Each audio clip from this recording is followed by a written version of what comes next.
இந்த உள்ளம் கேட்குமே மோர் அப்படின்னு பெப்சிக்கு அட்வர்டைஸ் பண்றான். இந்த உள்ளம் கேட்கட்டுமே மோர், நம்ம மோரை குடிங்கடா, அதுதான் நமக்கு நல்லது அப்படின்னு நாங்க சொல்லிட்டு இருக்கோம். ஆனா பெப்சியை போய் கோக்கு பெப்சியை குடிச்சோம்னா அதுல இருக்கக்கூடிய பிசினஸ், அதுல இருக்கக்கூடிய கார்பன் டை ஆக்சைடு நம்ம எலும்பு வரைக்கும் கெடுத்துரும். பல ஆராய்ச்சிகள், யார் ஒருத்தன் அதிக கொக்கோ கோலா அதிக பெப்சி குடிக்கிறானோ அவனுக்கு வரக்கூடிய மாரடைப்பு, அவனுக்கு மிக முக்கியமா வரக்கூடிய ஆஸ்டியோபோரோசிஸ், எலும்பினுடைய சுண்ணாம்பு தன்மையை குறைக்கிறது, இது எல்லாமே இன்னைக்கு ஆவணப்படுத்திருக்காங்க. நமக்கு தாகமா இருக்கா, முதல்ல தேவை தண்ணீர். முதல்ல தண்ணி குடிப்போம், ஒரு நாளைக்கு 4 லிட்டர் தண்ணி குடிப்போம். அதுக்கப்புறம் பதநீர் சொன்னாங்க, இளநீர் சொன்னாங்க, மோர் சொன்னாங்க, நீராகாரம் சொன்னாங்க, பழச்சாறுகள். இது போதும் நமக்கு.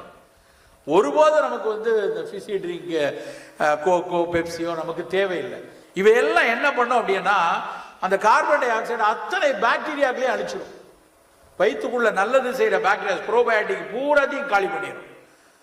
நம்ம அதை குடிச்ச உடனே வயிறு வேண்டான்னு சொல்லி அந்த காத்தை வெளியேற்றுது.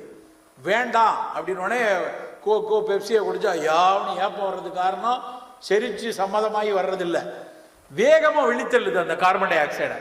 வேகமா உடல் வெளித்தள்ளக்கூடிய விஷயத்த நம்ம போய் பாட்டில் அடைச்சு ஃபிஸி ட்ரிங்கா குடிக்கிறோம். ஒருபோதும் நீங்கள் அதுக்குள்ள போகாதீங்க. அது ஒரு விளையாட்டா, அது ஒரு ஃபன்னா, அது ஒரு சந்தோஷமா நினைத்து பண்ற விஷயம் யாரோ ஒருத்தருக்கு ஏதாவது ஒரு கேடான நோயை கொண்டு விடக்கூடிய தன்மை இருக்கு. ஜங்க் ஃபுட்டுக்குள்ள போகாதீங்க.